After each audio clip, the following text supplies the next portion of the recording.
వీల్లేదు. నా కంఠంలో ప్రాణం ఉండగా ఈ పెళ్లి జరగడానికి వీల్లేదు. అమ్మా, నేను అడిగింది ఆశీర్వాదం మాత్రమే, నీ అనుమతి కాదు. అంటే లేచిపోతావా? అక్కర్లేదు, చెప్పే వెళ్ళిపోతాను. సెయింట్ ఆంథోనీ చర్చిలో ఉంగరాలు మార్చుకొని రిజిస్టర్ ఆఫీస్ లో సంతకాలు పెట్టుకుంటే చాలా? అలా కాదు, సింహాచలం వెళ్లి దండలు మార్చుకోమంటారా?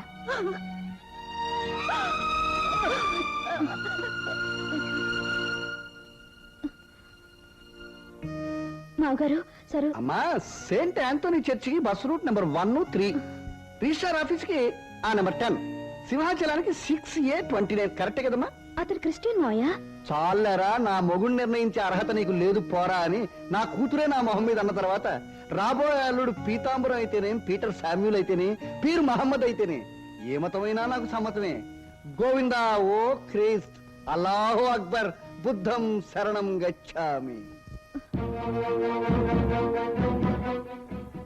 ఏమిటండి మీరు అలా నిలబడి చూస్తున్నారు? సరోజా, నీ ఇష్ట ప్రకారమే ఈ పెళ్లి జరుగుతుంది. కానీ ఒక విషయం, కట్టు బట్టలతో నువ్వు ఇల్లు విడిచి వెళ్లాల్సి ఉంటుంది.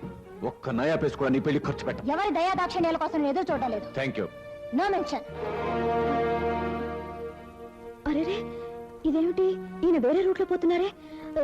యాండి యాండి, ఏమిటండి ఇది? తోడుబుట్టిన చెల్లిని ఇంట్లోంచి పొమ్మనడం ఏమైనా బాగుందా? నీకు ఈ పెళ్లి ఇష్టం లేకపోతే కాళ్ళు చేతులు విరగొట్టి గదిలో పడేయండి, అదో పద్ధతి. లేదా కట్న కానుకలు ఇచ్చి బ్రహ్మాండంగా పెళ్లి జరిపించండి, అదో పద్ధతి. అంతేగాని నువ్వు ఎలా పోతావో పో, నాకు పెళ్లి ఖర్చులు మీరిపోతాయి అని అనుకోవడం తప్పండి. అవును, నా డబ్బిందుకు ఖర్చు పెట్టాలి? క్రిస్టియన్ ప్రేమించావటే పాపిస్తుందా అని మెడ పట్టుకుని ఇంట్లో జిగట్టేస్తే పోలా? ఏం మాట్లాడండి ఇవి? మనిషి జన్మెత్తాక 2 విషయాలు లెక్క చూడకూడదండి. తల్లిదండ్రులకి పెట్టే తిండి గుడ్డలు, అక్కచెళ్ళకి ఇచ్చే పెట్టుబోతులు. మీ తమ్ముడు ఏం చెప్పాడో విన్నారుగా, అలాగే మీరంతా ఇవ్వగలరో చెప్పండి. మామగారిని వియంకుడితో మాట్లాడమని నేను పంపిస్తాను. ఇది నాకు తలనొప్పి అయిపోయింది. అన్నిట్లోనూ ఇది జోక్యం చేసుకుని మధ్యలో నన్ను ఇరికిస్తుంది.